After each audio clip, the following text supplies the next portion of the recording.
Fortunately, it's live and it will record as is.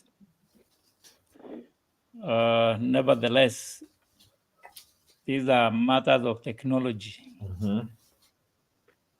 Yes. Now, we have a discussion that we had intended to do today. Muteti is yet to join, and so is Jack. And Njeru will not be available, but all is well. Yeah, so let's begin by you introducing yourself, Abel. Who is Abel?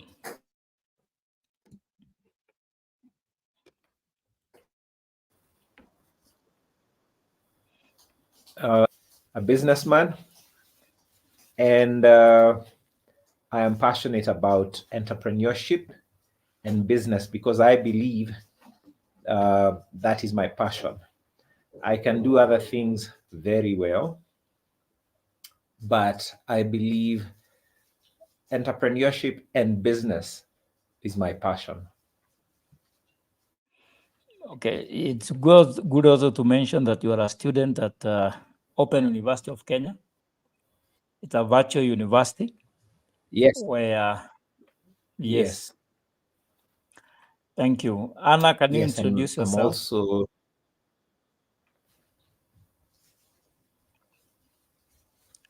Go ahead, Abel. yes, and I'm also a student at the Open University of Kenya, pursuing my passion, and that's learning about entrepreneurship, and business. All right. Thank you. Anna?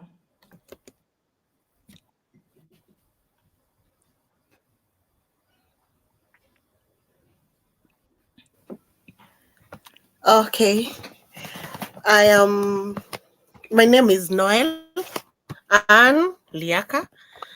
I'm a student at Open University of Kenya. And my specialty is interacting with people, talking to people, working with people, and having a teamwork. That is my strength. And I'm also a customer service.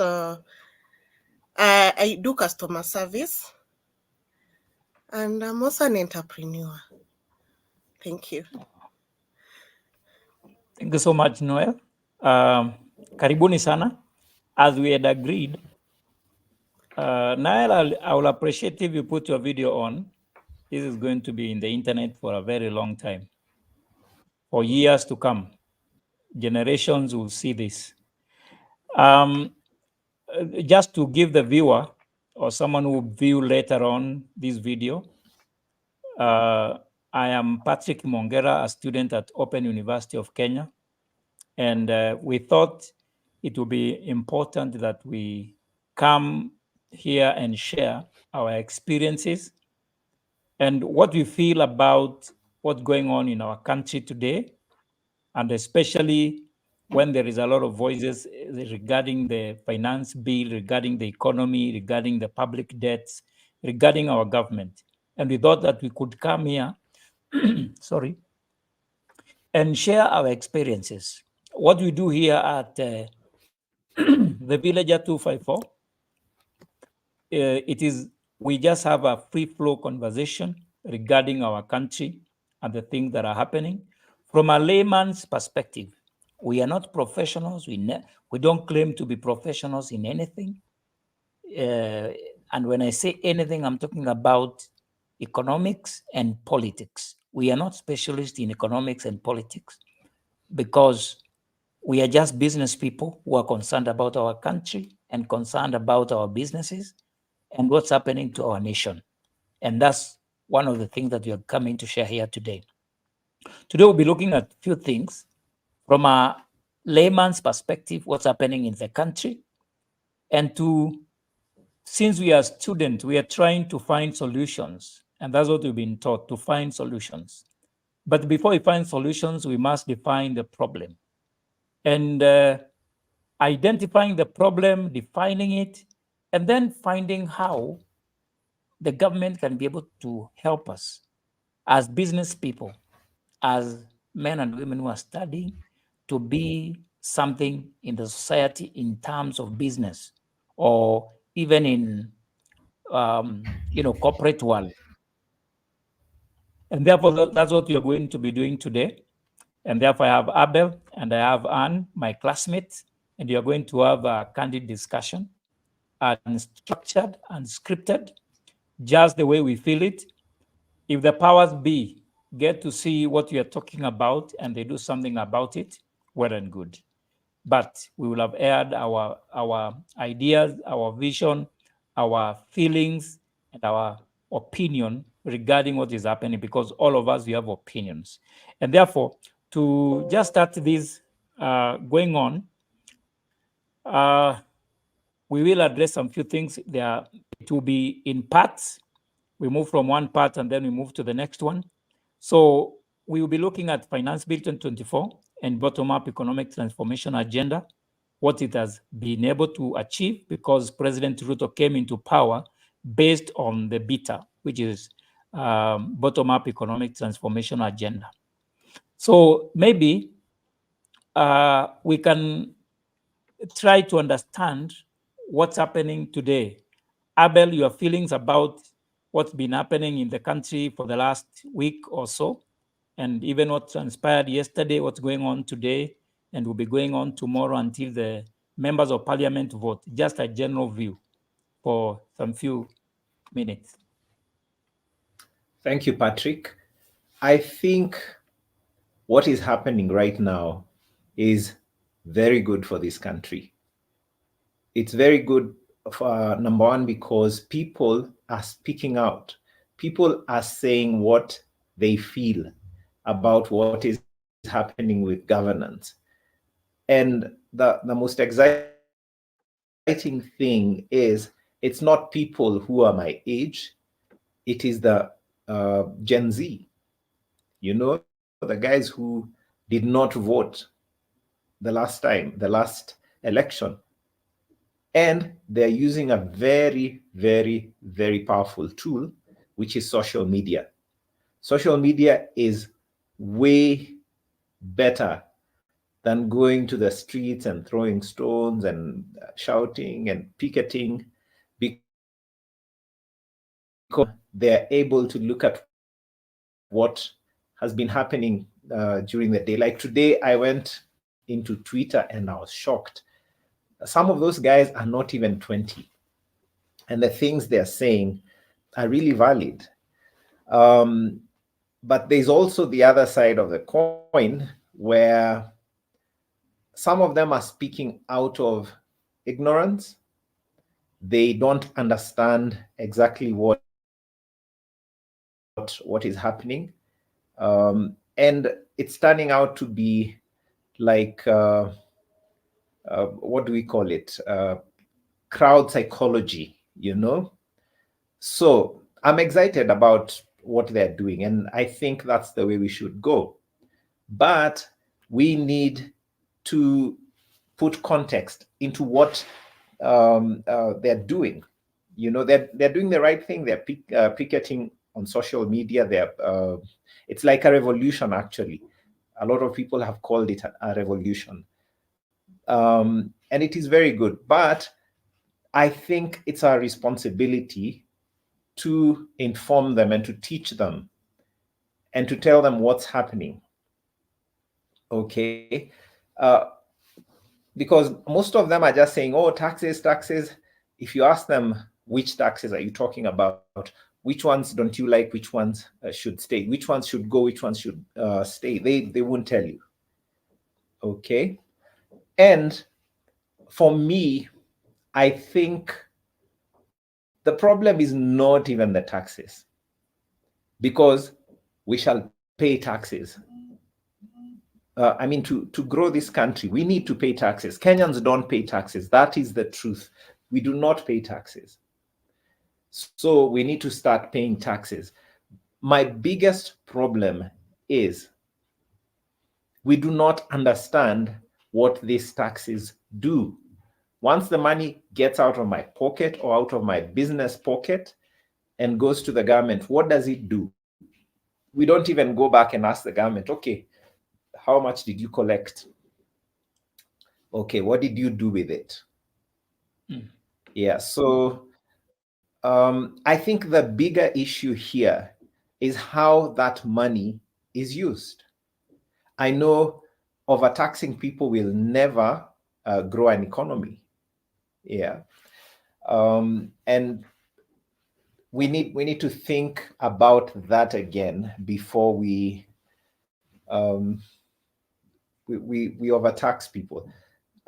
There's some things in that bill that I don't agree with, and there are some things that I agree with. So we cannot throw the baby with the bathwater.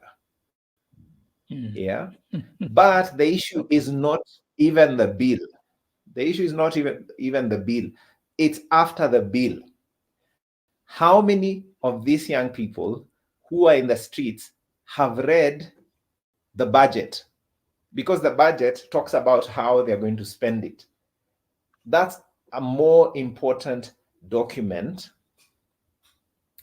than the finance bill. They're both important, but I feel the budget is the one we should be discussing.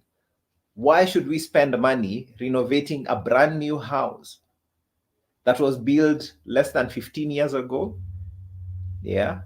I remember Kalonzo was supposed to live there. I don't know whether he lived there, but Ruto lived in that house. Why should we renovate it now that Gachagua has taken it? Instead of taking that money and putting it into development. Okay? That is what I feel. I feel people should read the budget, which is the document that says this is how we are going to spend the money we are collecting from you.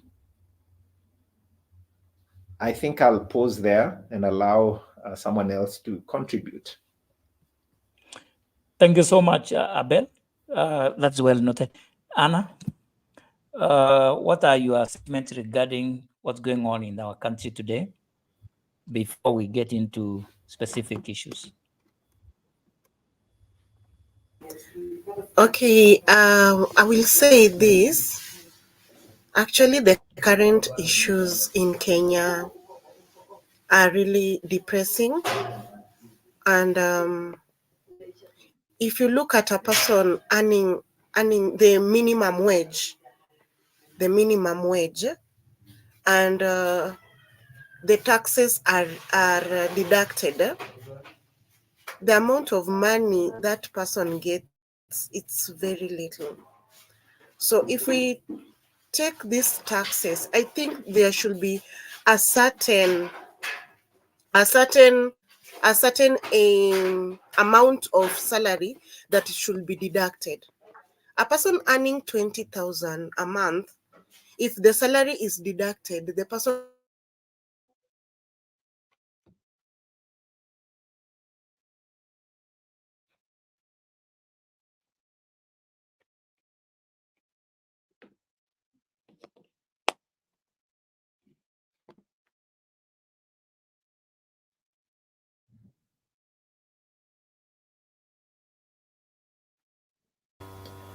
It looks like Noel is frozen.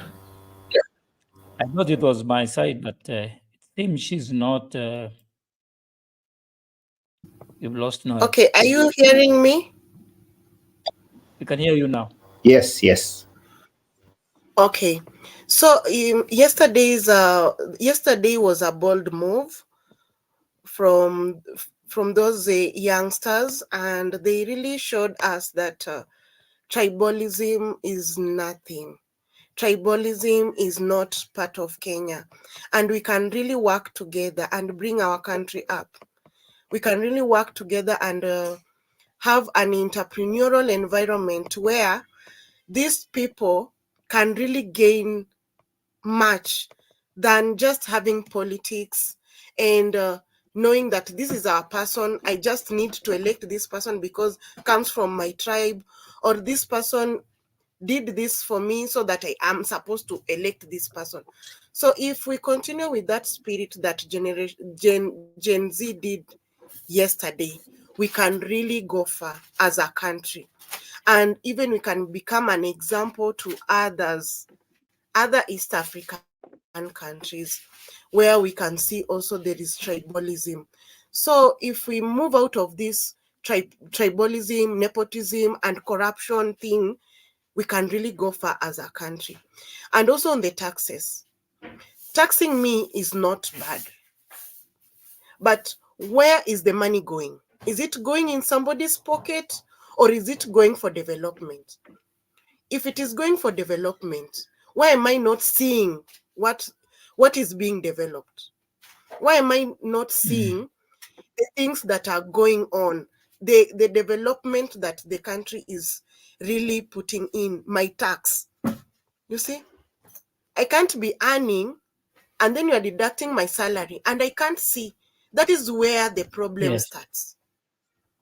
So if you're deducting me, even Mama Mboga, if you deduct everyone, if we say we are deducting everyone that tax, even the Mama Mboga, to have a certain percentage of percentage that they can be deducted, and also that border rider, then you come up to this middle salaried, you go up to those people who are earning millions, six figures. You know, we can really see if you are working well and the tax are being accounted for, there is somebody who is being who will take responsibility of this amount of money. We can really make more than enough investments in Kenya. We can really own Kenya. We will be those people who the way Chamwada says, who owns America. So we can have that person who owns Kenya. So we will be the people who are owning Kenya as the wananchi, the common wananchi. Thank you.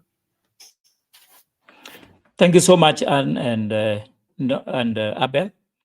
Then, just to start us off, to continue the discussion, I was looking at the people who came out yesterday to demonstrate. There were young people. There were what we would call the Gen Zs, and some millennials, I think so.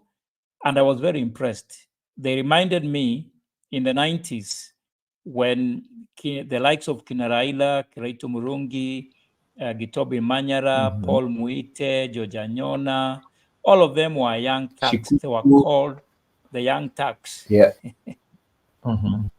Yeah. So it's exciting to see that the young people are now realizing that the policies that the government are passing, they are affecting them as much as they have been affecting their parents. So do you think, in your own estimation, that the public really understands what is contained in the finance bill, or they are just making noise for nothing? I heard another someone, what's her name? I can't remember, but she was saying she asked one of them why she was demonstrating, and the lady answered she's just out there to take TikTok videos.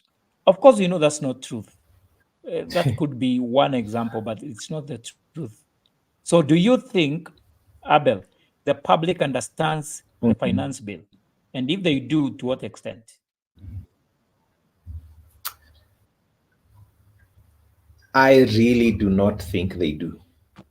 And I may be wrong, but I feel like over 80% of the people complaining about the finance bill have not read it. They're just picking sound bites from this person and that person, and it's crowd psychology. I feel people should read. In fact, I don't think Kenyans would read. That's what I believe. So we They need to don't find read. a way. We need to find a way to make them read before they start reacting. And the truth is, our politicians, who are most of them are dishonest, they do not work for Kenya. They work for their little cocoons and groups. I'm KK, Yeah. I'm sijui this group and that group. And then now there's another one coming up street called the Mountain. Those groups do not help this. And those are the people we should teach our people not to listen to for many, many years. Since the days of Moi, politicians have used television and the media to lie to Kenyans, lie to them about everything, They just tell Kenyans the opposite of the truth, and Kenyans believe it. So the guys from Kenya Kwanza side have their own narrative, and not everything is the truth. Guys from the other side have their own narrative. And then there's a new group, the Mountain, who are also telling their story, which is not totally true. So, number one, we'll either do two things. Number one, teach people how to read these documents. Number two, Yes. and I feel like this is the easiest way, especially because of where we are and the times we are in.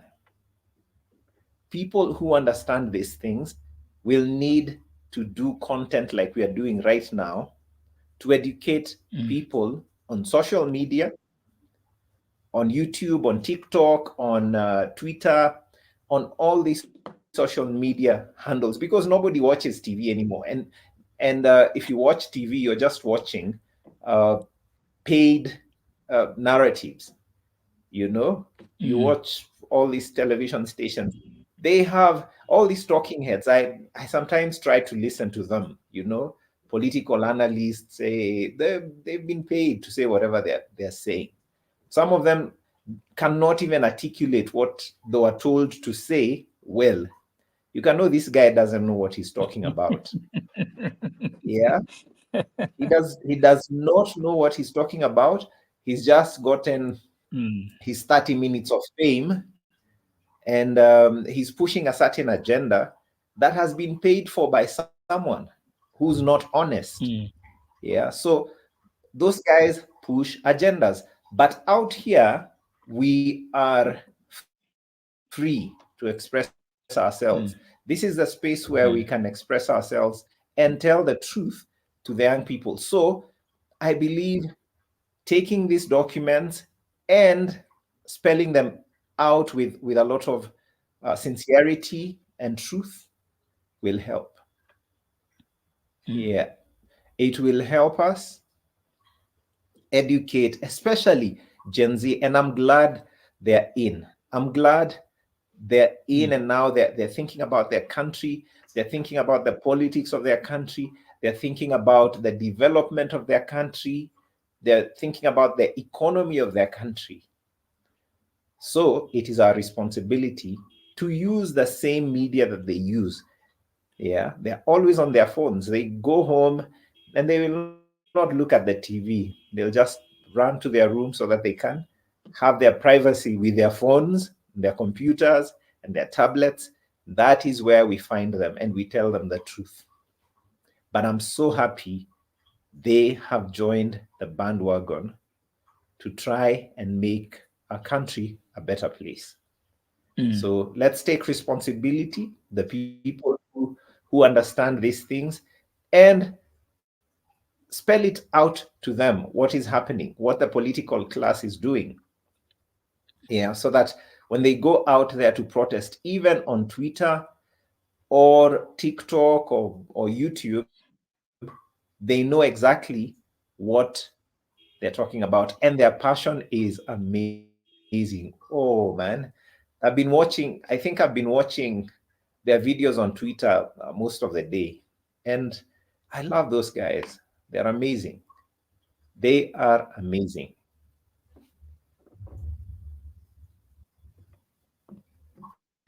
Okay. Are you done, Abel? Thank you so much. Yes, I am. Yeah, the internet is fluctuating, but we will manage. Anna, uh, what do you think about the finance bill? Which key areas of the finance bill do you think they are going to have an effect? And when I say effect, I'm talking about negative. Leave the positive first on the, the people of Kenya. Okay. Yes, I have read part of the finance bill, and no, I have not read all of it. Okay. At that point, I will pass because I haven't read all of it. I wouldn't know where it will affect. I read bits by bits. So the only thing I will comment about is about if the Kenyan people are reading the finance bill. It's a yes and a no answer. Yes, because the minority have read the finance bill and understood what it says. The another minority have read, but they don't understand what is being told in the finance bill. And then the rest have not read the finance bill. They're only going with the wind. It blows to the west, they go to the west. It blows to the east, they go to the east. So some of the people who were doing demonstration yesterday and who are complaining so much, it's that they are following what the media is saying about the finance bill. The media has analyzed on their own. A certain media has analyzed the way they know. They come air it out. So people are following what the media is saying. They are not following what they know. They are not following what the finance bill is saying. Others have read it, but they don't even understand. So they don't know where they are.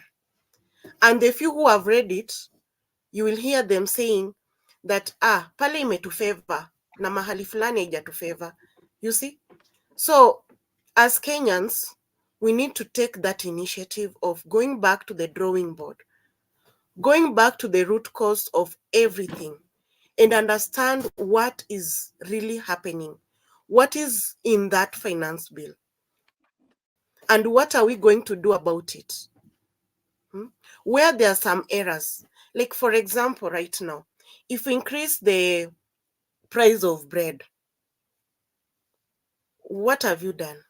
Is it even logic? It's not logic. But if they have said they're going to review it, it's okay. Let them review it and it becomes a standard. Because most of these people go out because they want to look for the daily bread. And if bread is increased, even the maize will increase, definitely. And it will affect so many families. So I think me and others should read the finance bill from the first word to the last word so that we can understand what the finance bill is all about. So that when Anne goes to the street to demonstrate about the finance bill, I really know what I'm talking about. I really know what I'm fighting for. That will be a good idea. But don't just go to demonstrations because you have seen someone else going to demonstration. Yes, it was a bold move. It was a bold move for this Gen Z, because I'm millennial, for these Gen Z people. So let's keep it up, but all in all, let's read the finance bill. Let's understand what it says. Then we shall know where to draw the line. Okay. Thank you so much, Anna. What I think is many Gen Zs and many Kenyans may not have read the finance bill, but in this day and age of the media, a lot of information is out there. In a way, the media narrows the key elements of the finance bill, and The government cannot dispute that what the media is saying is the truth. That's the truth. That's what the finance bill is saying. However, we need now that backup where people go and read the finance bill and read what is exactly saying and where it is favoring them and where it is not. Thank you so much, Anne, on that. Abel, what some of the key areas of the finance bill do you think is going to affect the common man? And when the common man is you and me, we are in the street, we are hustlers. Well, my my thoughts are, there are certain things like the car. What is it called? It was a levy. Is it a Circulation levy? Circulation levy. That one. That one. They're trying to be ambitious. Although I hear they removed it yesterday when they had the KK parliamentary group. They removed it. Thing. Yeah. But they added 8% on fuel levy, meaning the fuel is going to rise and will be back again at expensive manufacturing costs. I think these guys are trying too hard.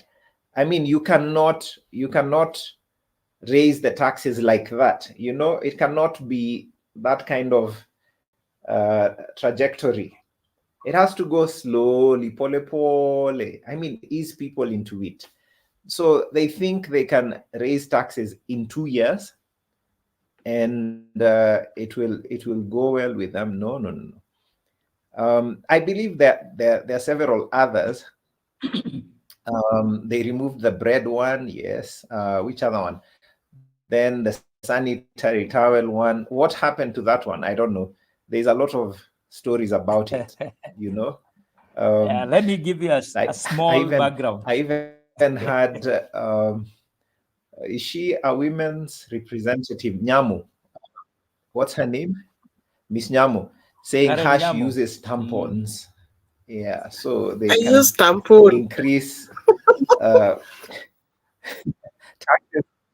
Yeah, that was very childish. Someone who's gone to law school, and I'm sure they've been taught how to think, to speak like that, like, I mean, she was speaking worse than Mama Wasoko, or Mama Wasoko.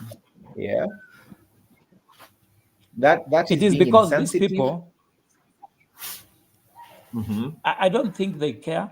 I don't think most politicians really cares about the common man.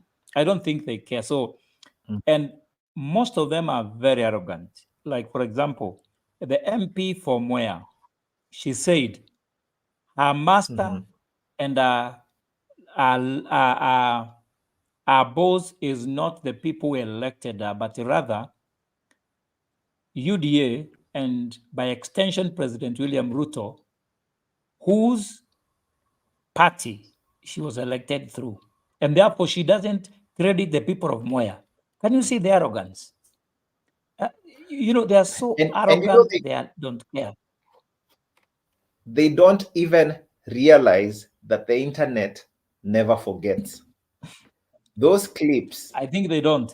And those comments will haunt them for the rest of their lives, not just in the next general election, but for the rest of their lives.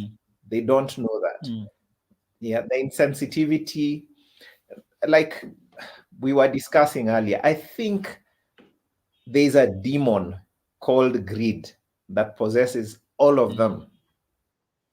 And another one called self-centeredness and narcissism. That is what possesses some of these people. And we need to identify these people. The same way the Gen Zs are identifying the people that are for this finance bill and canceling them. They've been canceling them the whole day, yesterday and today, and following them, making memes about them. making them look bad. It will happen. And let me tell you, it's going to grow. This thing is not going to stop. It's going to grow. And the Gen Zs are fearless. Let me tell you, they're not like us who grew up in the days of Moi, where we feared politicians and respected them. The ones we have are not respectable at all. Yeah, it's our responsibility to respect them, but when they behave like Wamama Wasoko, we will stop respecting them. Not because they're bad people, but their character stinks. Yes. Yeah. Now, Thank you I so have much, to join Abed. I have yes, I have Yeah. I have a few other questions to ask. Yeah. So you'll answer one more, then before you leave. The other one is, So how do you think the changes in the proposed changes in the taxation proposed in the finance bill will impact everyday expenses, especially for Mama Mboga, hustler, and boda boda? I think most of those proposed taxes will affect them because, okay, let me put something clear and straight. I believe in what President Ruto is trying to do, but they're doing it the wrong way. They're trying to make sure they're trying to make us rely on ourselves, and that's a good thing. In paper, when they talk about it, it is wonderful, and I wish we could do that. Below this line of borrowers and become lenders. And we can. My biggest problem is we are investing in the wrong things. As a person, when you make money, you save, you consume, you save, and you invest. So, what are we consuming? Number one, we need to know. Number two, how are we saving and what are we saving? Number three, what are we investing in? Yeah. This country has so much resources. I wish we invested in ourselves and in our resources and made returns that would make this country self-reliant, and we can, start lending pole pole, pole pole, pole pole, to other people. But if we can spend billions on individuals just because they have titles, politicians, we I think it's like a dad who spends all his salary, on booze and other things, and then comes back home and says, eh, mudipatie pesa ya petroli ya kesho, foolishness. Yeah. So it will affect us because, okay, I heard yesterday they're trying to sound like they're on the side of the Mwananchi and Mama Mboga, by canceling some of those things, but it will definitely affect us if they're increasing the price of fuel. Yes. It directly affects everyone immediately. As soon as that price goes up, everyone is affected. Sure. So there are things like this, but we need to think differently. We need to stop being directed on how we think. We should think for ourselves. We shouldn't be sheep following blindly. If someone tells you something, stop. Think about what they're saying. Is it true? Yeah. Or am I becoming a sheep following the rest of the sheep? Use critical thinking. Yeah. So I have to say, Kwaheri, I have to join these other guys. I've kept them for 15 minutes. So Okay. that was a good conversation. I hope the two of you mutaendelea, hamutawacha. Sawa sawa. Tutajaribu. Very good. Thank you, guys. Have a good evening. Tutaendelea, tunang'ang'ana hapa. Yeah. Thank you. All Johan right. to join. Anna. Yes. Yeah, so let's continue. Let's continue. Let me end Abel. Let me. He should have logged out by himself, but since he hasn't, it's okay. So Anna, the next question I have for Yes. you is not very difficult, but do you think the small thing that you have known about the finance bill, do you think that there is anything in it for small businesses? That is, what measures are there for in the finance bill to be able to support the small businesses? And are those measures that they are putting there for the small businesses sufficient? If you don't know, you Oh, can pass. okay. The only thing I know is that they proposed that the eco levy will not be imposed on imported finished products. Is that okay? Will not or will? It will be imposed on imported finished product, They propose that not raw material. eco levy will only be imposed on imported finished products that contribute Yes. to e-waste and thus harm the environment when they are no longer in use. So No. I think that one is okay. That one is okay. And then there is another one that locally manufactured products, including sanitary towels, diapers, phones, computers, tires, and motorcycles, and will not attract the eco levy. Is that okay? Okay. Yeah. Yeah. Yeah. So I think to some point it was okay when he also said that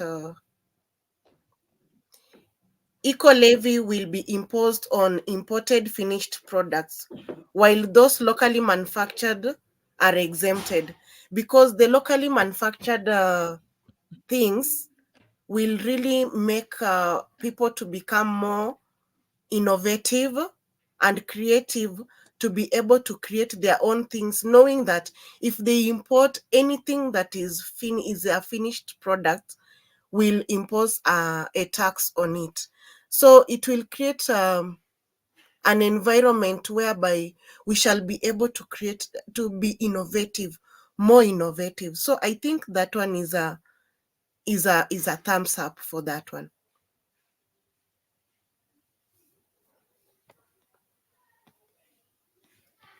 You are muted.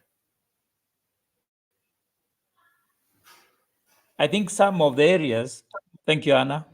Some of the areas that the finance bill is assisting the, small businessman is in the areas of, yes, they have said they will protect the local manufacturer, but there is a question mark there.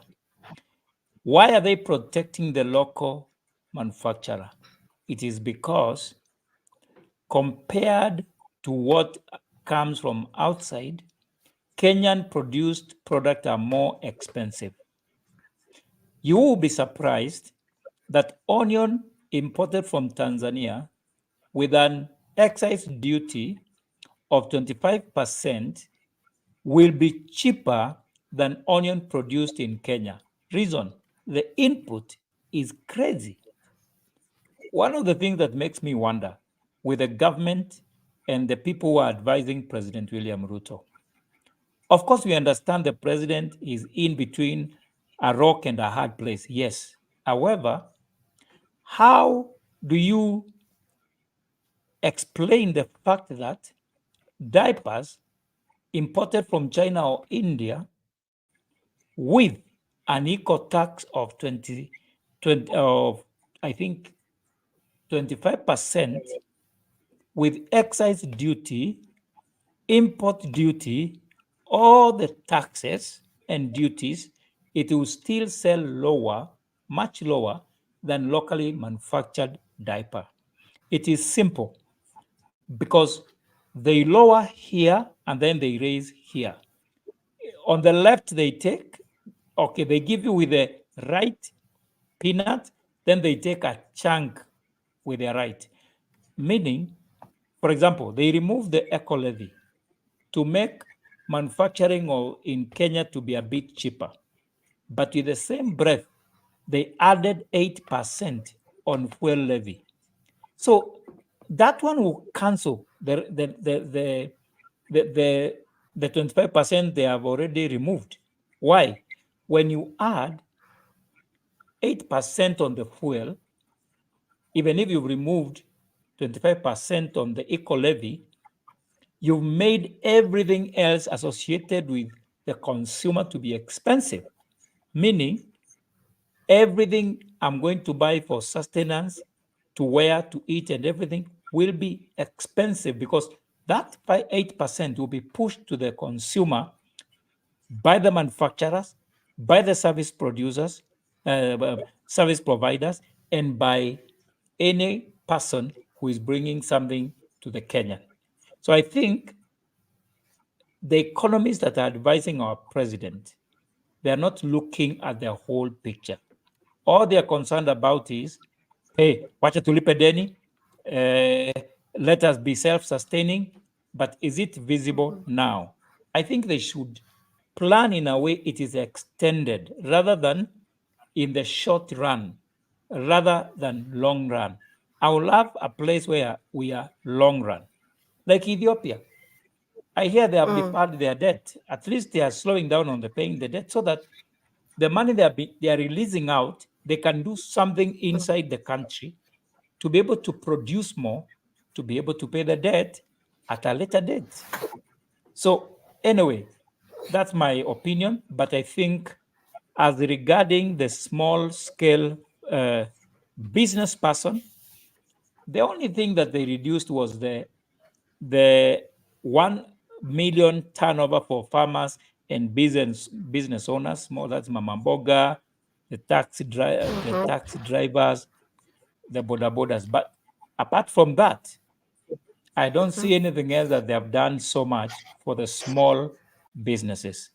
Again, I don't know whether, Anna, you have ever thought about this.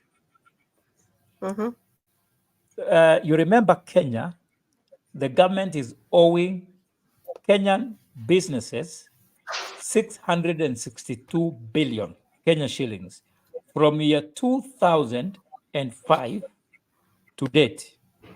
How many years are those? Wow. 21 years. Wow. Now, this is the craziest part of our tax regime. In Kenya, once you supply the government, by the time you issue the invoice, tax kicks in. And tax kicks in 4 areas. Either when you are issuing the receipt, you must issue the ETR. Or when you are delivering the goods, you must issue the ETR. Or when you are being paid, you must issue the ETR. But for government, you issue the ETR first. And remember, VAT must be paid by the 20th. I think so, if I'm not wrong. So that, if, for example, you gave the government 10 million worth of goods, they expect you to pay 1.6 million before they pay you. You pay them first before you claim your money. Now, if they are going to stay with your money for 1 year and you have taken a loan from the bank, how much have you lost? You already gave them goods and services, and you paid them the money they're asking you, even before they have released even a quarter of the money. That's a crazy tax regulation. And I'm not hearing Kenyans talking about it because it is dilapidating the country. Even today, if I issue you with ETR, I have to pay the 16% even before you pay me. That's crazy. So I think if they were going to take care of the small businesses, some of the tax regimes, like that of VAT, should be changed rather than remaining as it is.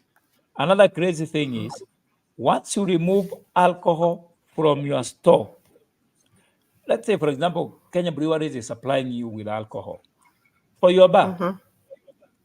When they leave the yard or the factory or the go down, the law requires before and up until this law now becomes law, it requires within 24 hours you pay the taxes, whether you have sold or you have not sold. That's Okay. crazy. Now they're Mhm. increasing it to say that you pay after 5 days. Still, it's not helping a small businessman. I've just purchased alcohol. I've not sold. I've not opened my bar. And you want me to pay because I buy on Monday and I'm going to sell on the weekend. That is 5 days. Yeah. So even before I've made even a shilling, you're asking me for the whole 16%.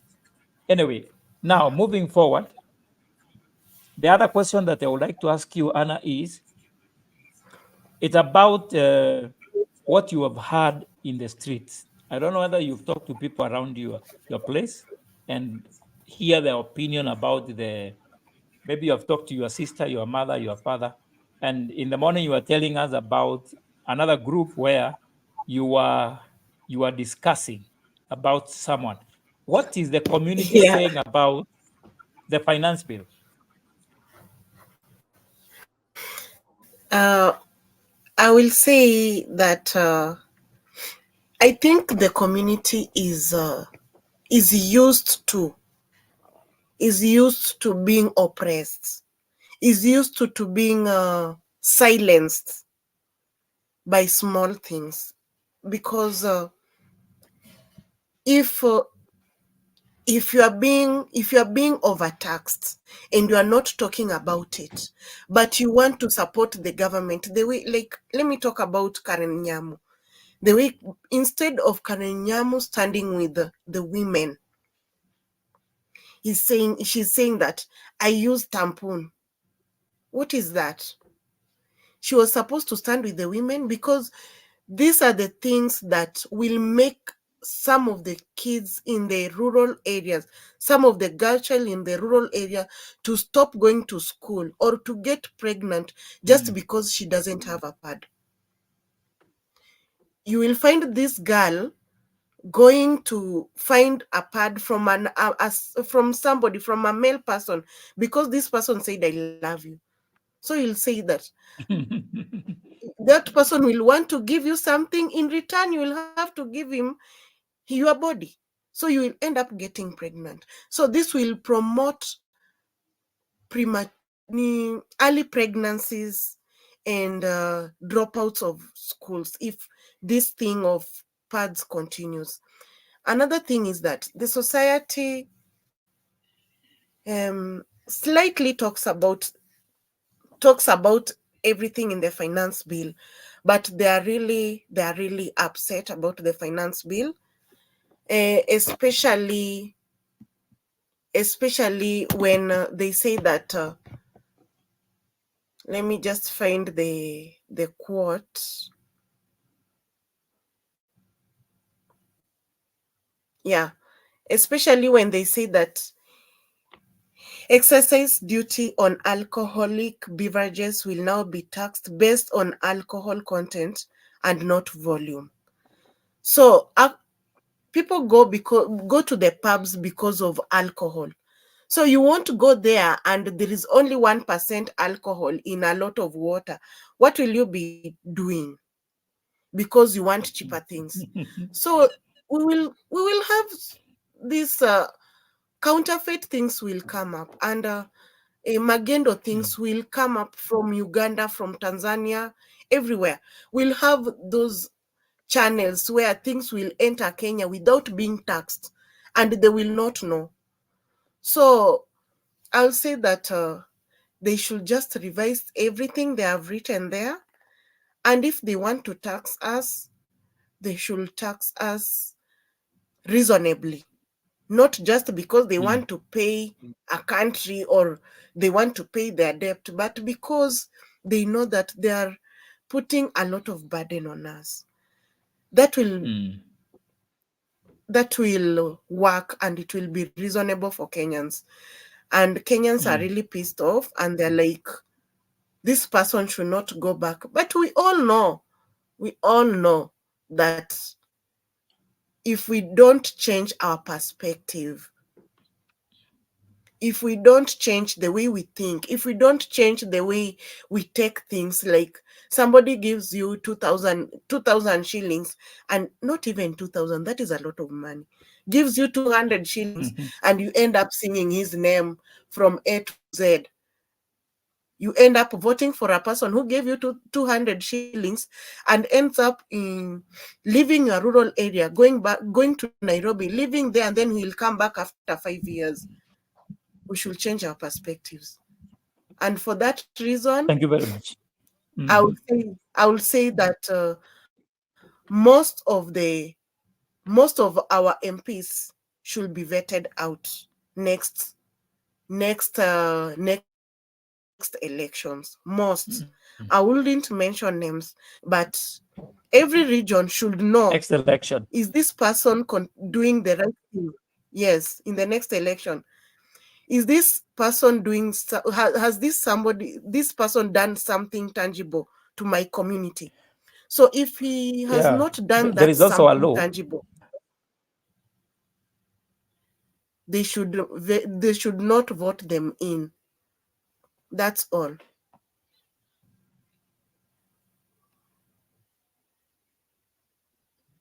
Thank you, Anne.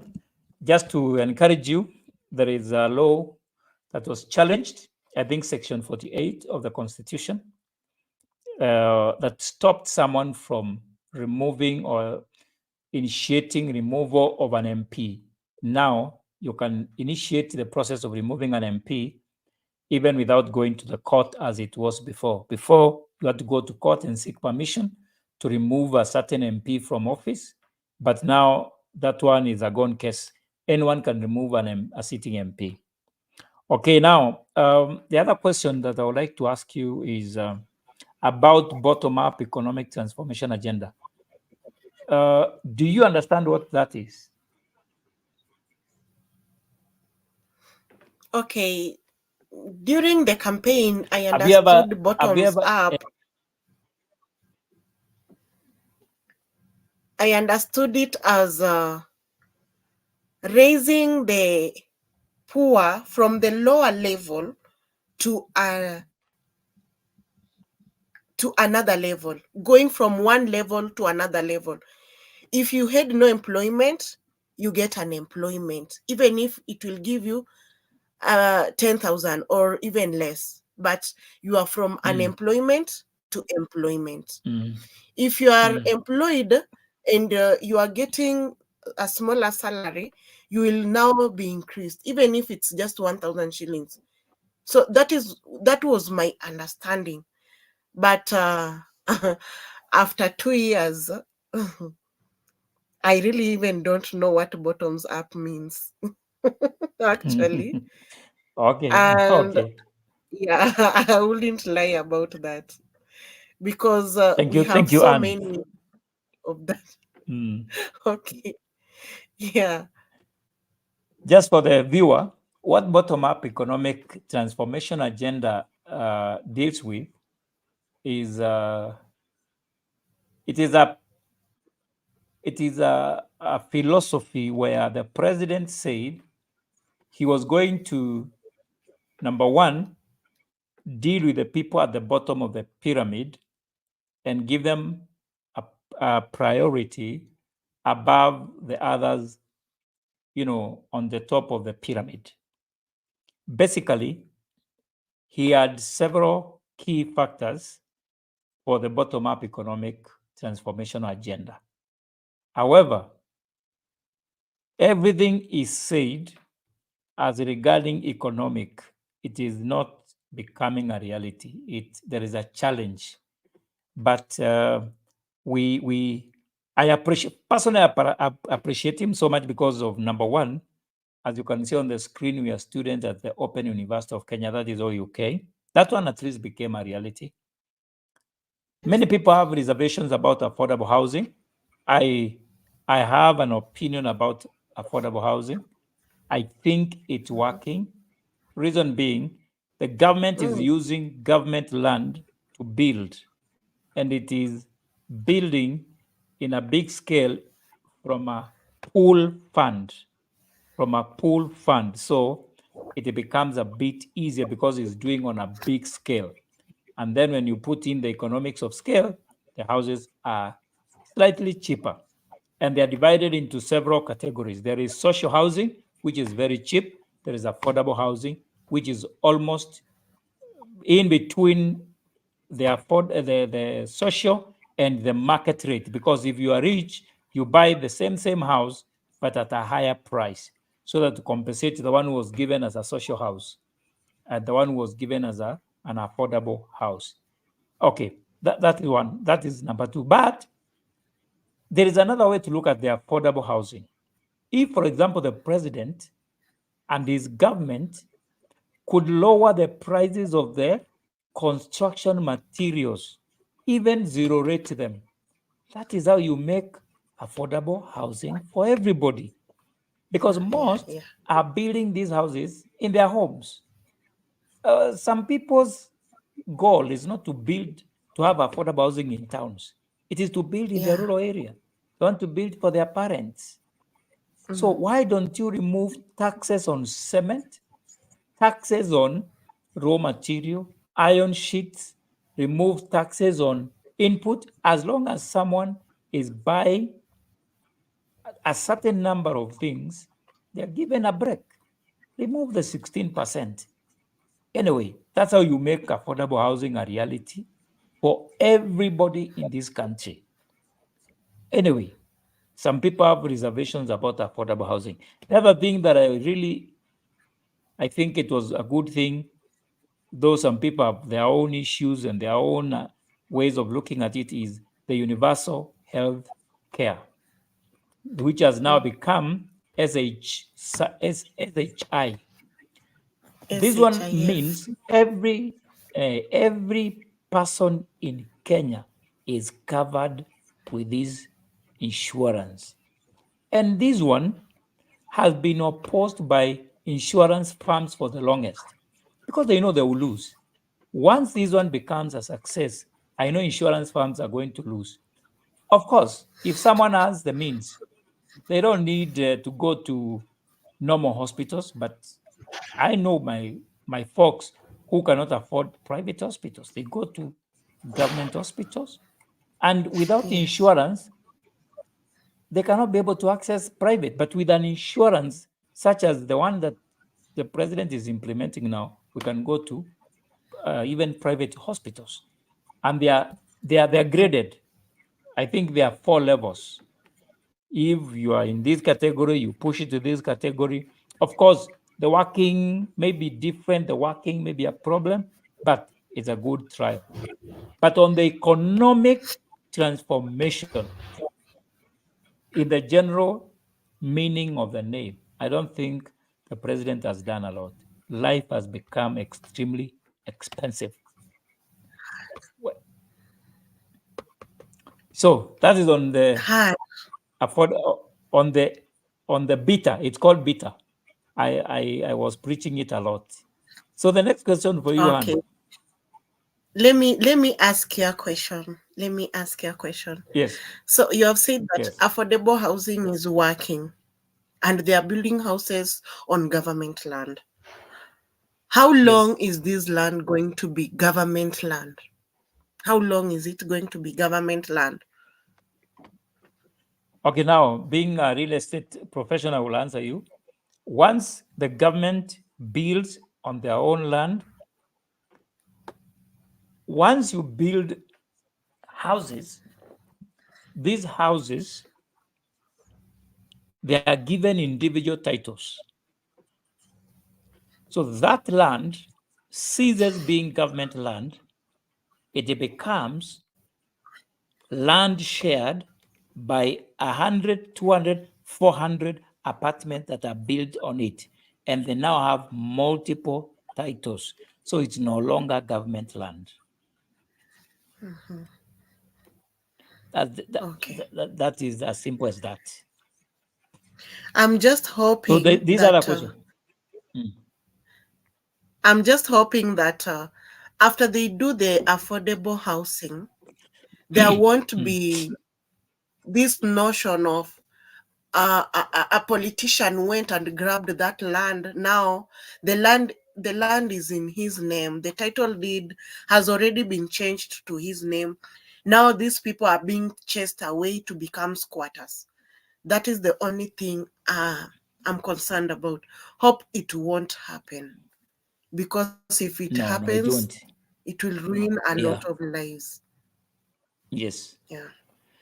And to the So, next and now question. we are not next. We are going to the third portion of the program of the broadcast, and this is real life impacts as regarding the finance bill and also what is happening in the country. What we are trying to debunk today is about the effects on our lives and also mostly the businesses that we are running. And we are talking about the government policies, and part of the policy is the finance bill. So, under real life impacts, we are looking at education and employment. Then, how do you think these policies will impact students and recent graduates in terms of job opportunities and entrepreneurial support?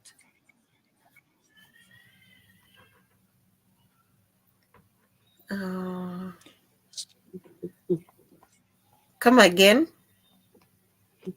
I'm saying we are talking about the impact of the policies that the government is putting in place, and regarding especially the education and employment,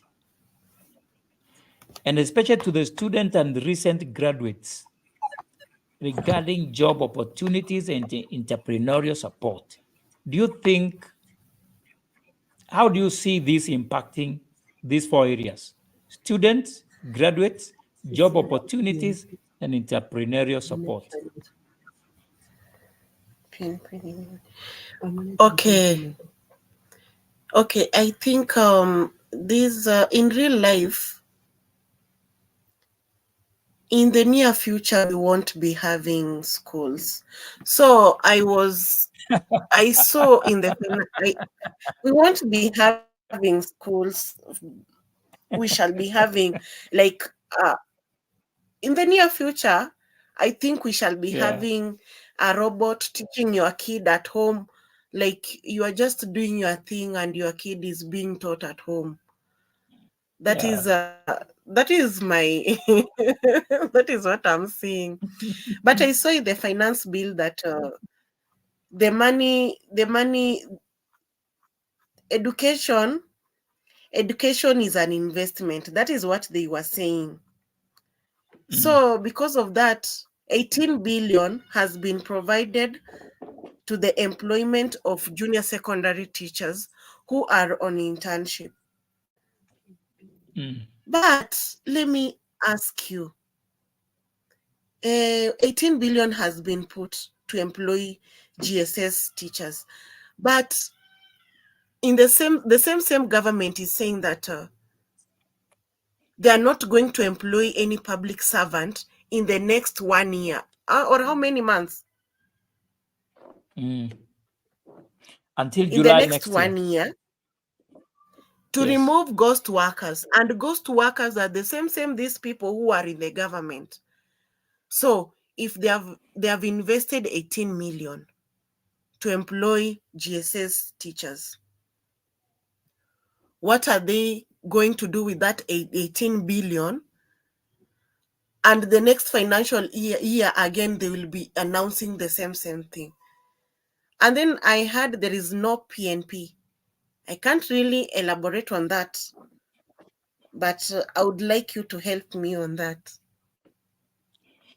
The PNP, it is Kuria who was talking about it. It's not the government. He's saying people should operate and work under contract, not permanent and pensionable.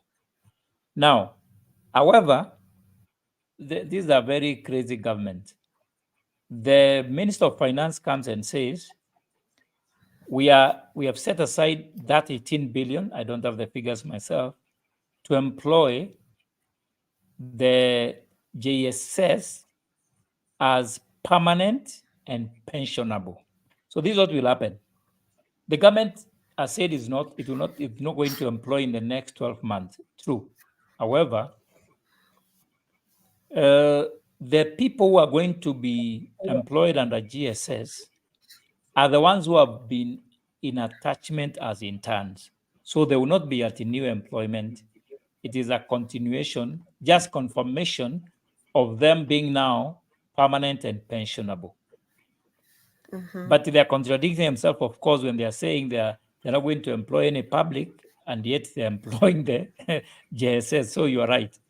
Now, what we are looking at the real life impact on student, graduates, and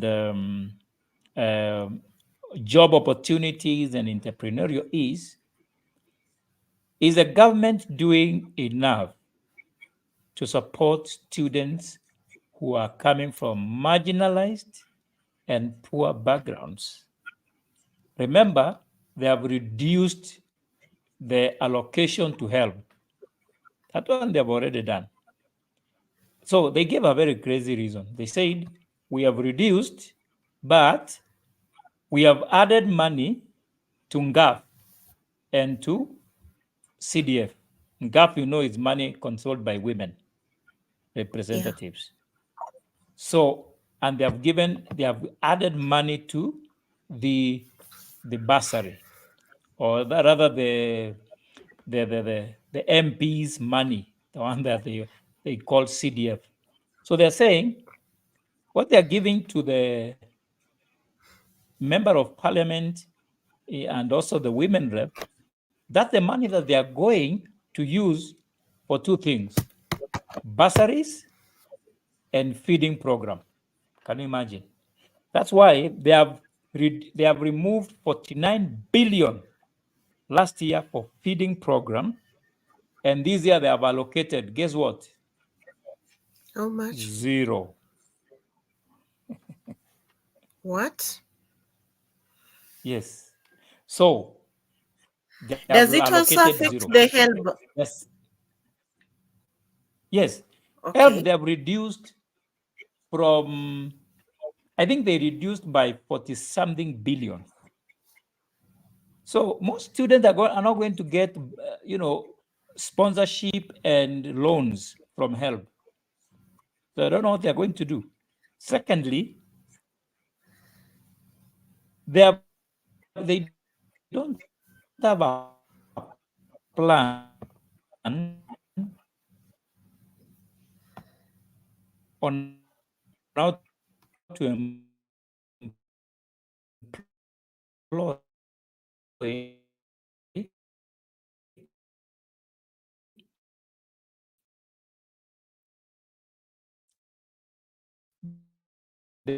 the new graduates. So, but that's not enough. We need more.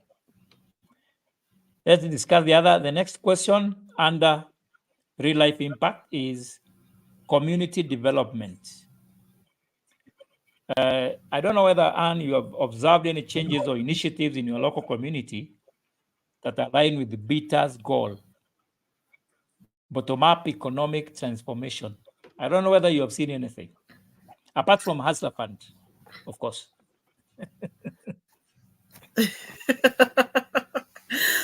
Okay. I come from Western region, and I've seen Kakamega County has really developed.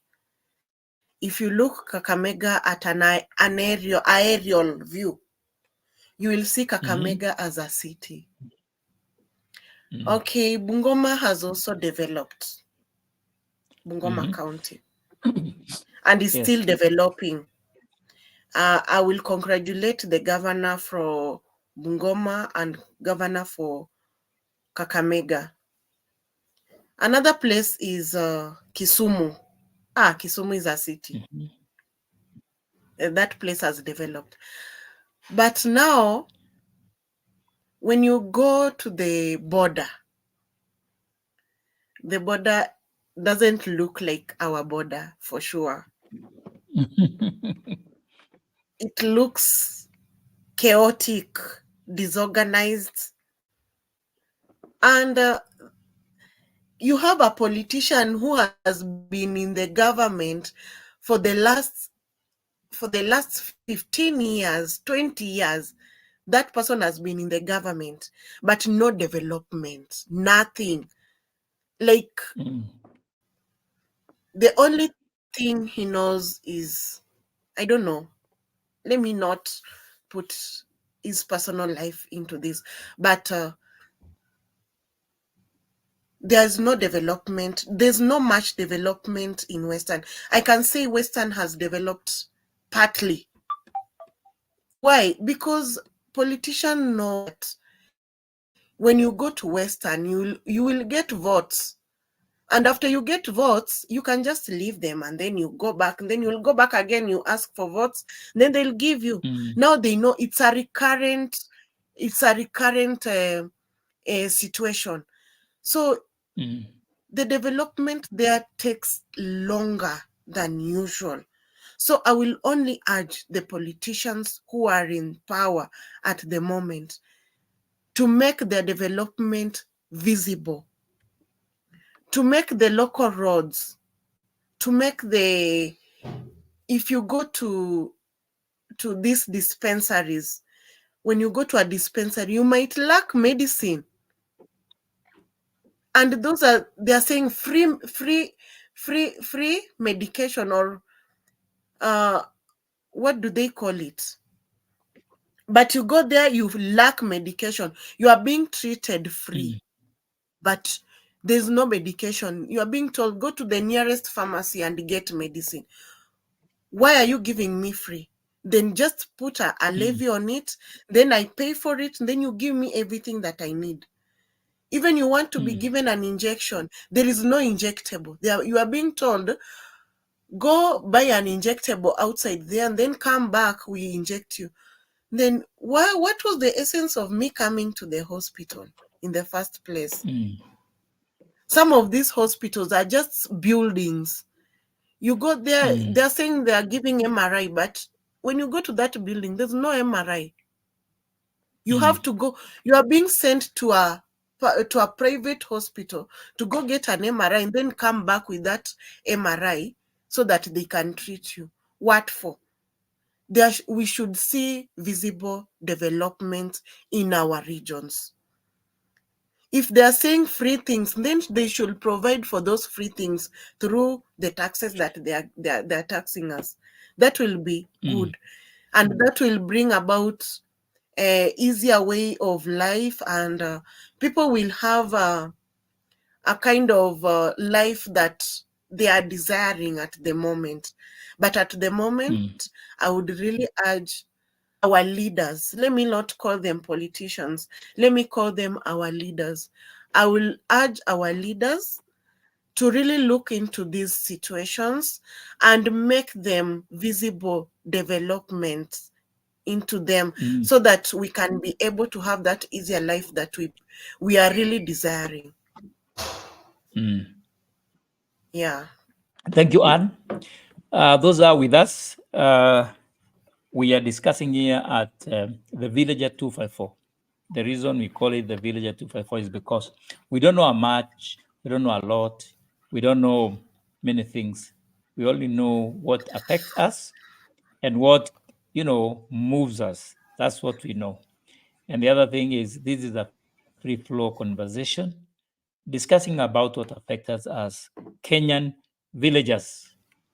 Now, for more information on what BITA means, that is Bottom-Up Economic Transformational Agenda, it's based on 5 pillars.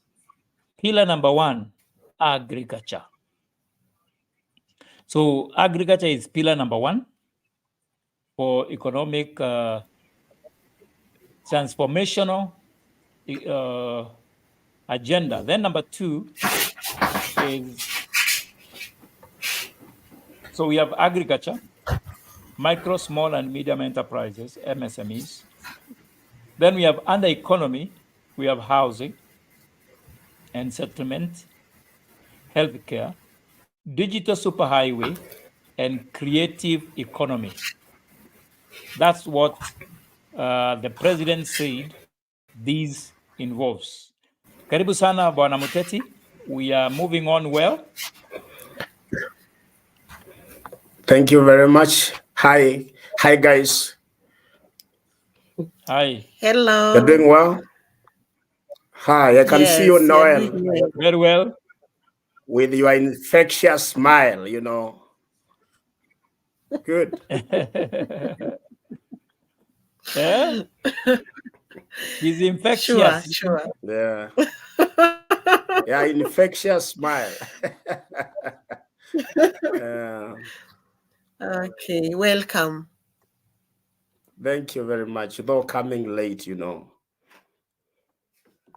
Karibu sana. Yes, Asante. so Muteti, we are discussing three things or two things. We are discussing the finance bill, and we are also discussing the BETA. That is bottom-up economic transformational agenda. I almost memorized it when I was electing the president.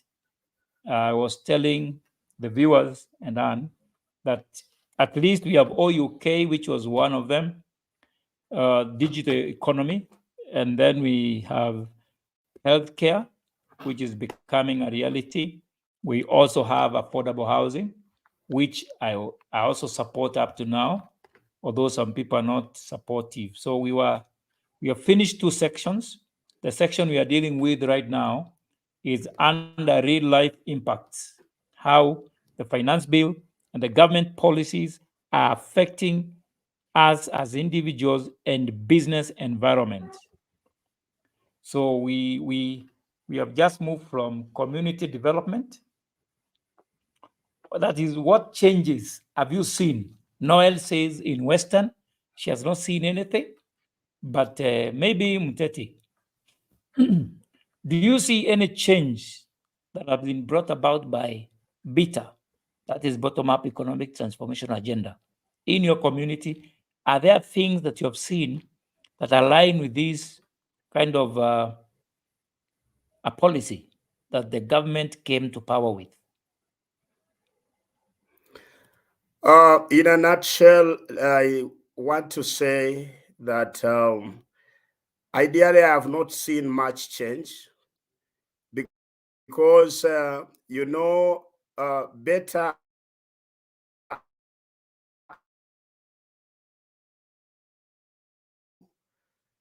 people at the bottom of the pyramid, the so-called mamambogas and the border guys. And you know, the high cost of credit in the first place, these people living at the bottom of the economic pyramid, it's very difficult for them to access credit. That's something that actually has been hurting.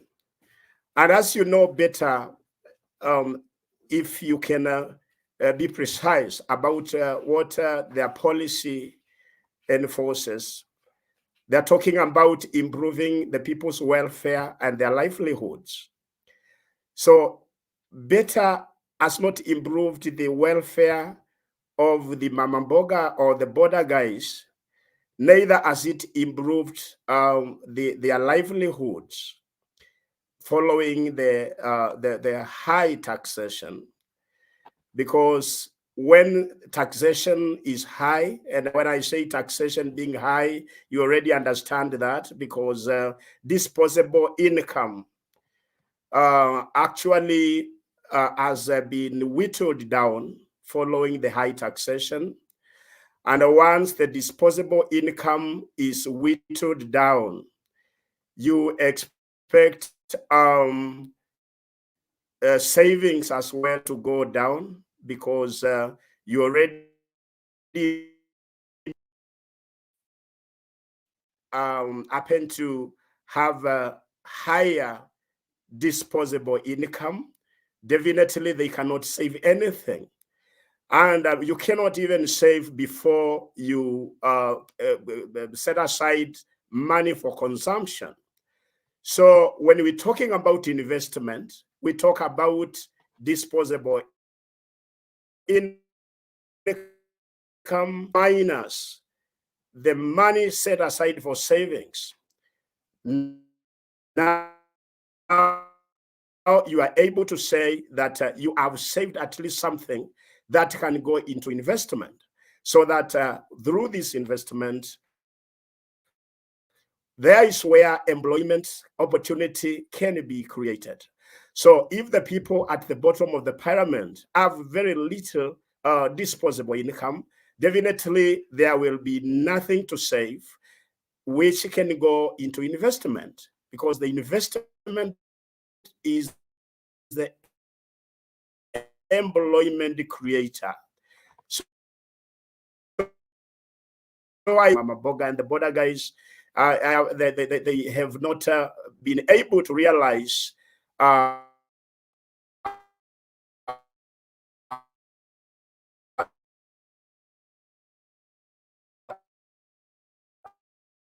improved transformation of their livelihood as aspires to do. We mean the little employment opportunity, their mini kiosks, their border business, those livelihoods actually have been actually degraded. There is no cash flow from those ventures. So in a nutshell, I would want to say, if it were no heavy taxation, those livelihoods would have at least made a difference. If there's still more time, I can also add something.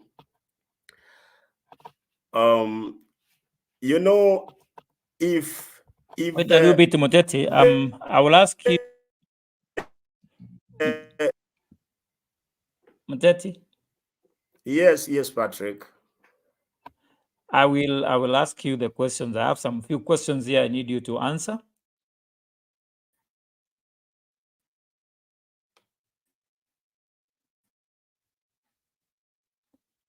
Is that okay, Muteti?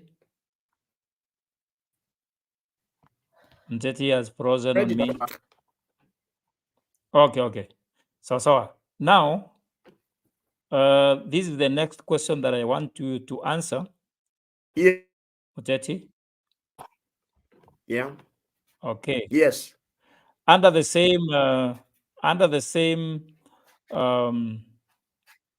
real life impacts, the other question I would like you to answer me is, do you have any story or example of how government has directly impacted someone you know, either positively or negatively?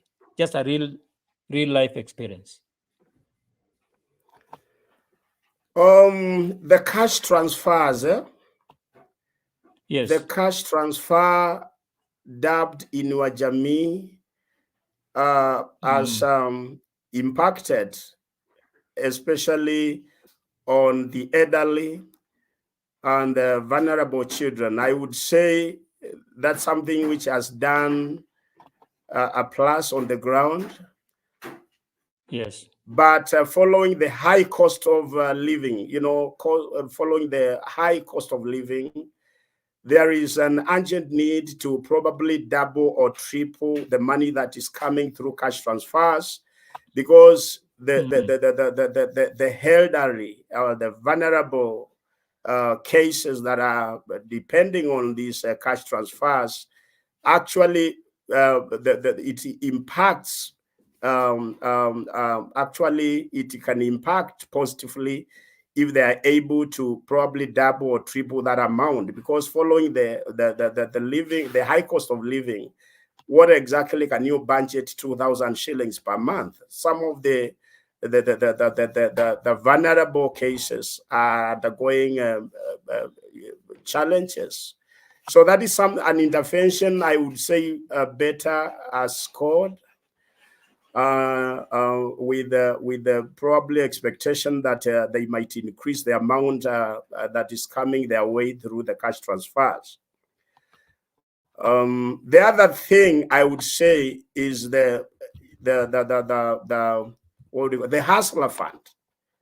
The hustler fund, you know, the people at the bottom of the pyramid are driving very, very small livelihoods. And there are cases where you can find somebody probably selling jugus on the streets or probably having a burger kiosk.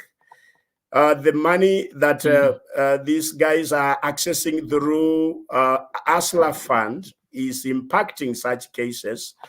But if probably that amount could be tripled or so, I think that's a fund that can bring a transformation, because you can the ease of access of those funds is another big plus. You cannot compare it with the kind of credit that people have got to fill volumes of papers to access either commercial bank loans. In the first place, people do not have the collateral to access commercial bank loans. So Hustler Fund, I would say yes, I have seen a transformation come through that.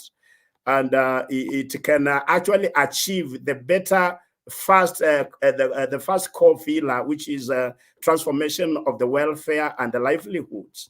I want to believe that Hustler Fund can do a miracle of transformation.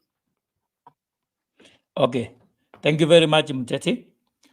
Anna, you can jump on here, because now we are looking at the final segment of our discussion this evening.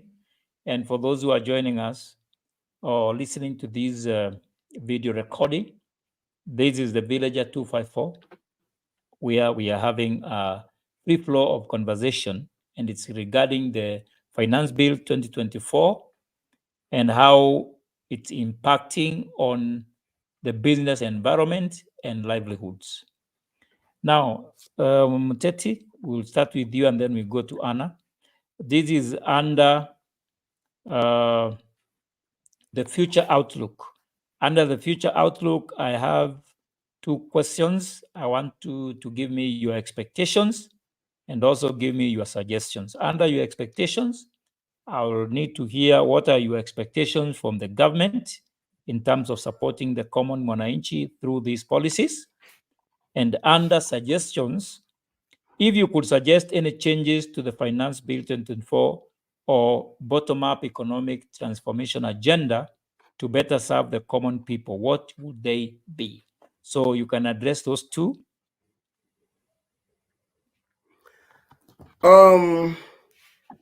I think taxation is too high in the first place, too high for the common man to survive.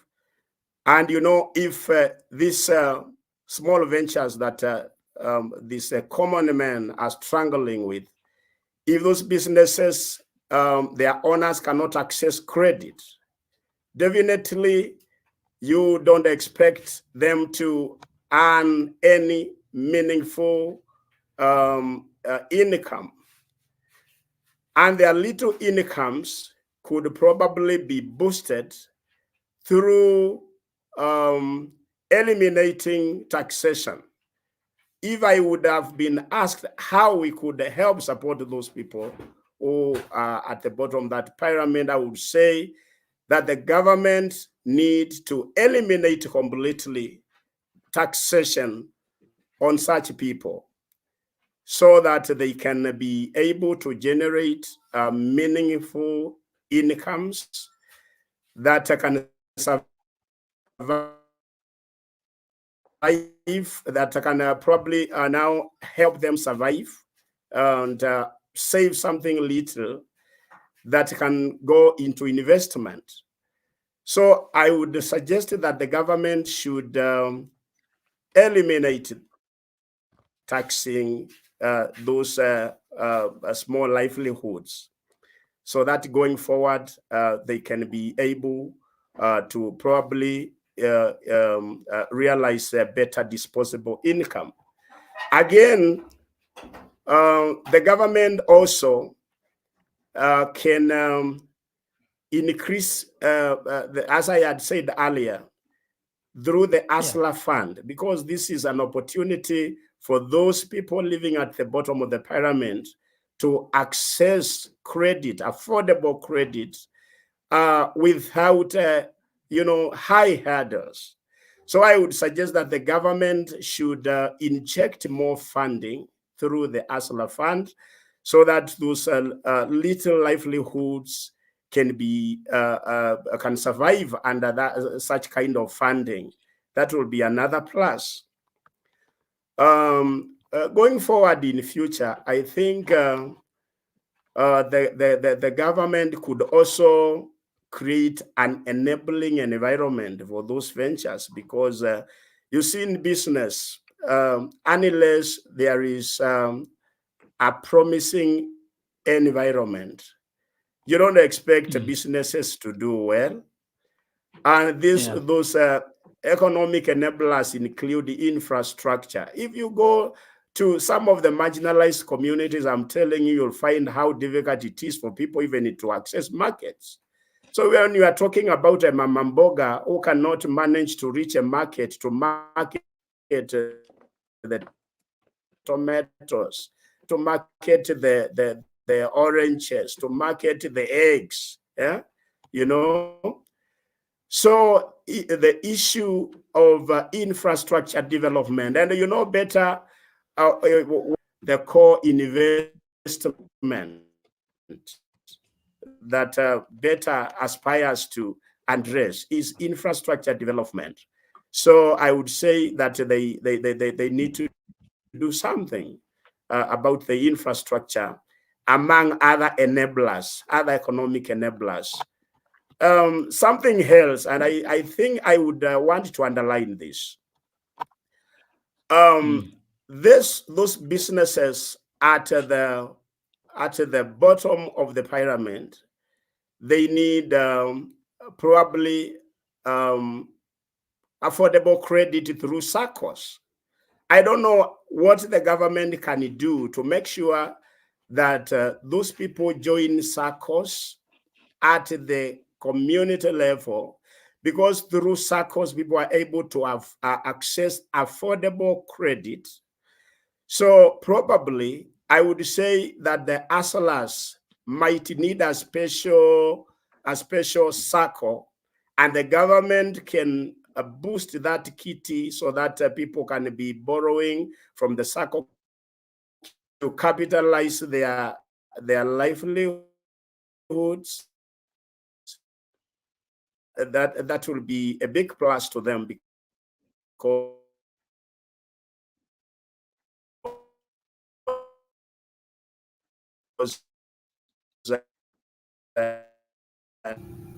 now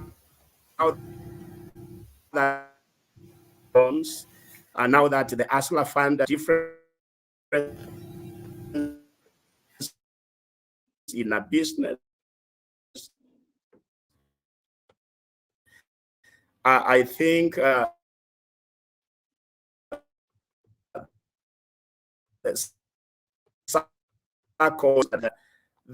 students from these people at the bottom of the pyramid need the government support. Because, like, for example, if Mama Boga is struggling to pay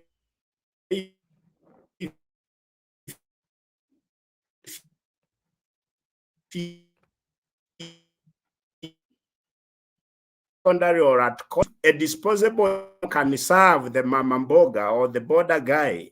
Then their families, the students in those families need to enjoy government support, even if the government can assure to pay tuition fees for those students.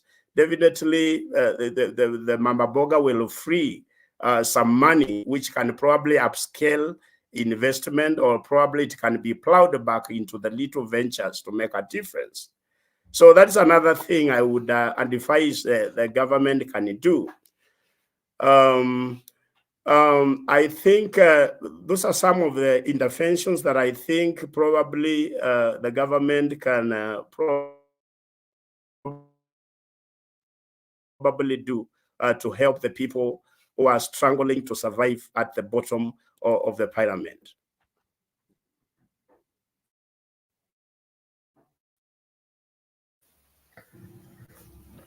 I'll repeat the same question to you, Noel.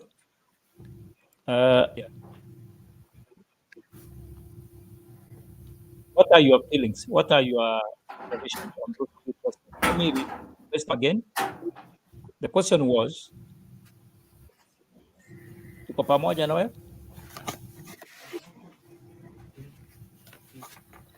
Okay. So the question was this. It is about the future outlook, your expectations. What are your expectations from the government in terms of supporting the common mwananchi through these policies that they're developing? And then, what are your suggestions? What would you, if you could suggest any changes to the Finance Bill 2024 or BITA to better serve the common people, what would that be?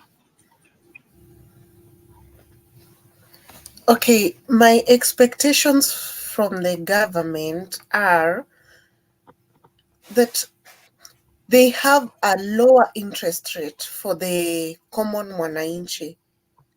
For startups, have a lower interest rate for those people, so that a person might have that heart of starting his own business.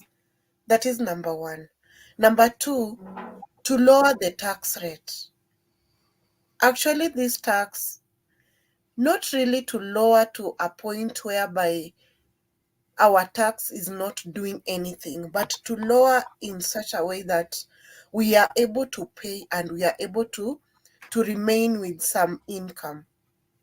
That one will really help, so that a common mwananchi is able to live without inconveniences.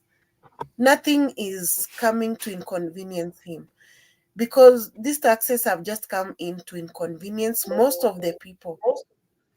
Okay. My advice to the government is that to encourage more investments, to encourage more investors to come in, not only in Nairobi. I will discourage investments in Nairobi.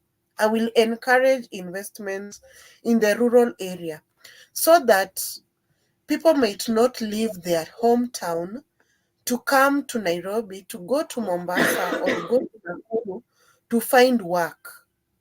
They are able to find employment in their locality. For example, if we allow Patel Singh, to go and invest in, let's say, in Cabernet, or in those local areas where we say that there is no road, there is nothing. If Patel Singh goes and invests there, you will find out that because Patel Singh is in the local area, they will be able to make the infrastructure. There will be a road leading to Patel's company. So let's encourage investment in the local areas, in other parts apart from the cities, like Mombasa, Nairobi, Nakuru, Kisumu. We should shy away from those places and start investing in other areas, so that our country can grow all round, and we shall have a hourglass figure, if you know what I mean, like a lady who has the perfect body. That's what I need for our country. if we have such a thing, like every area is developing, each and every part is developing. It's not that we are only developing, we are based at one area and we are leaning in one area and and we are neglecting another area. No, but if we develop as a whole, it will become a very good thing. We shall not have a town that is densely populated and a town that is sparsely populated because of the development. Also, they should bring the devolution to that last person in the village. Devolution should reach each and every part of Kenya. And they should also mean what they say. One man, one shilling. They should mean what they say. And they should also be truthful to their words. My government should be truthful to their words. If they promise us water, they should give us water. And we should all have water. Not that part of the country is taking water and the minority are taking wine. That won't be good. So all in all, our government is good. I'm talking that I'm talking in terms of future, but in present. Our government is good and it's going to be good. Let me encourage them to become good. I want to talk about the government to my kids. And when I talk about the government, I tell them the good things they have done to us. Let's not focus on the X. Like, we feel like in Moi's era, we used to pick coins. I think most of you know. We used to pick some coins, even notes. You will find out that you can pick 50 shillings. Let me ask you, in this era, how much have you picked on the road? How much? Actually, nothing. But I'm not saying that people to drop their money, but I'm saying that we need an era whereby when we talk in the future to our kids, they will say that that era really impacted to the common mwananchi, to the entrepreneurs. It really made an impact and it really made people to become big innovators. That is what I need from my government. Thank you.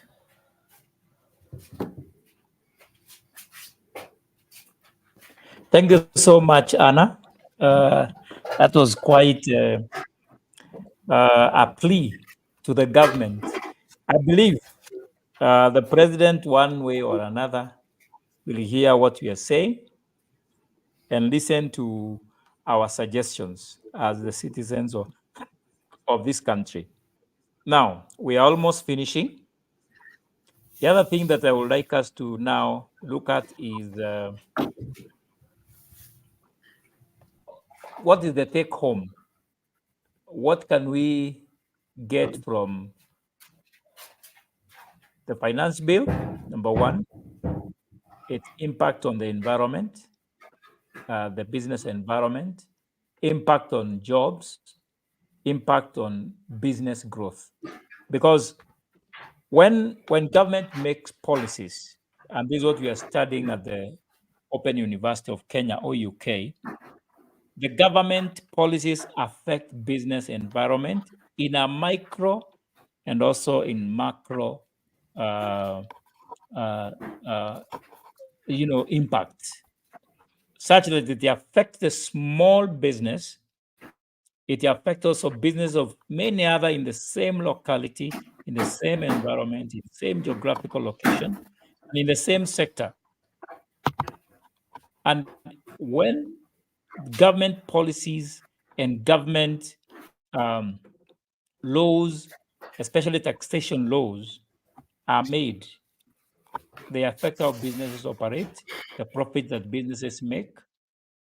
As I don't know whether by now you know, one of the best known brands in Kenya, Tiger, is shifting base from Nanyuki. Now they are going to Tanzania. Can you imagine? That is a loss to the mountain region. And I think that these impacts are affecting our business. As you are giving your observations and your take home, also we would like to talk about the division that is going on right now in the government. How do you think this is going to affect the service delivery of the government, cohesion and unity of the nation? Because the deputy president is running on one direction and the president is running on another. I don't know really what His Excellency Gachagua saw that made him to retreat and go and look for support from his community. And because he said in Kikuyu, aliangalia, he looked at the government and he saw some darkness. So you can maybe give your closing remarks. We'll begin with Anna and then Ronald. You can add anything else you want to add as a take home for the person who is viewing, the person who is watching, 1 year, 2 year, 5 years from today. What do you think this finance bill and the economic environment that we have right now is for the business? My take home will be more of an advice. The more tax you impose on us, the more tax you impose on the investors, the more investors run away from Kenya. So they should review that. And also, the rift in the government is due to miscommunication. So I think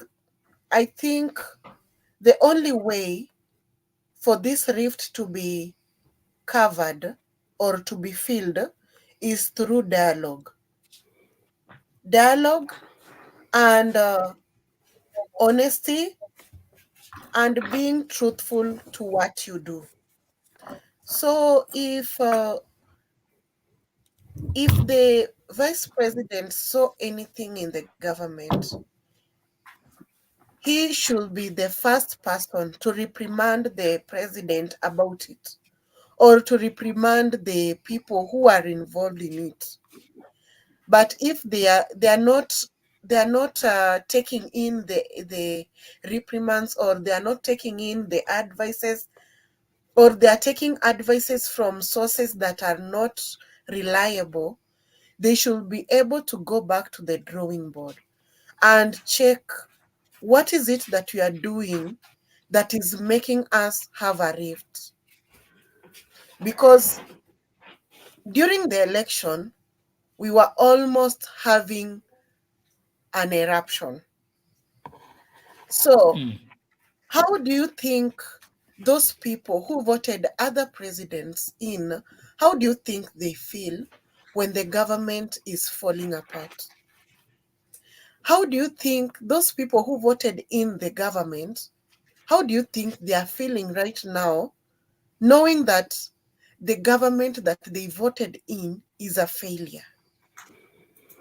Not that it's a failure in real sense, but the people who voted it in, who voted the government in, might think that it's failing and they will regret the choices they made.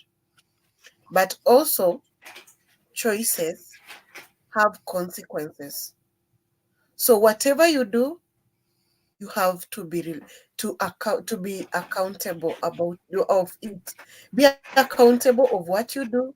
And the next time we vote, that is my plea, that is my advice. Kindly look around. Assess your politician, assess your leaders, and know who to vote in. not because of ethnicity, not because of tribalism, not because of nepotism and corruption, but because of the development that they have done in your locality.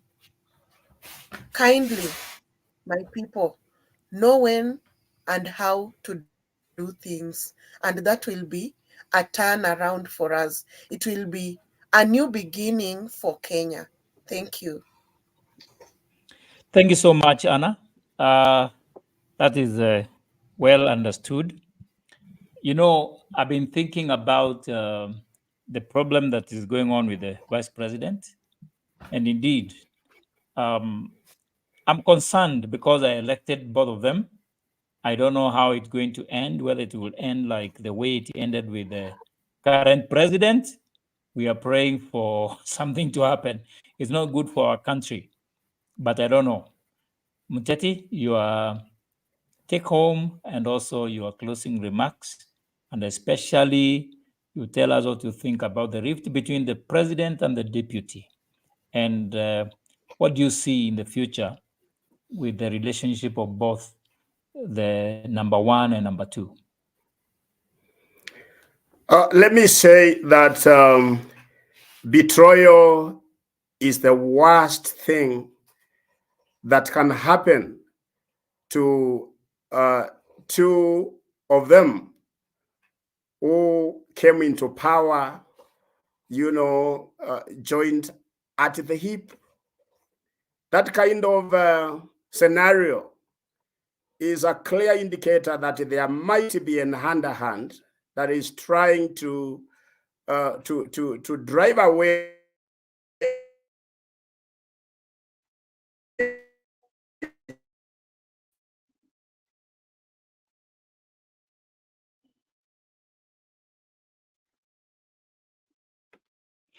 Is it me or people we've should lost? listen.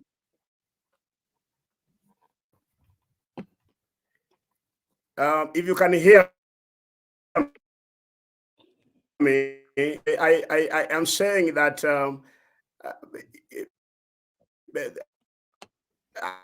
there seems to be two guys, the president and the deputy president, and there seems to be an hand-to-hand, and the consequences will be dire going forward, because we saw people should learn from history.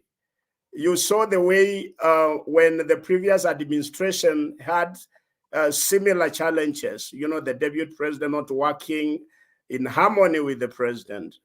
Definitely, this will impact negatively in economy, because unless the two could agree, there's no way we can say they can work together. And definitely it will have a negative impact on the economy. So what I would say is that the people who came in between the president and the deputy president, probably the power brokers, who going forward would like to, to become a running mate to President Ruto, if for heaven's sake he happens to run for the second term. I think those people should consider to retreat and allow dialogue and unity between the president and the deputy president going forward. That is what I think can help to unite them. Let the people who came in between, back off and allow the two to work in harmony together. Then my other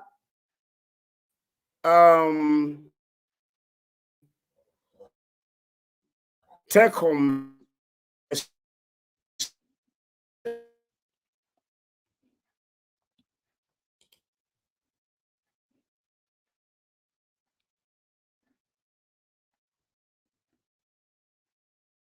Okay, Muteti. Is Muteti still around?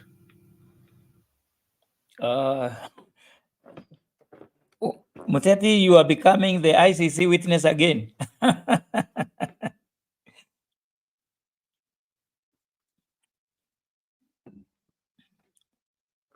Okay, I think Muteti froze. We are waiting for him to come back.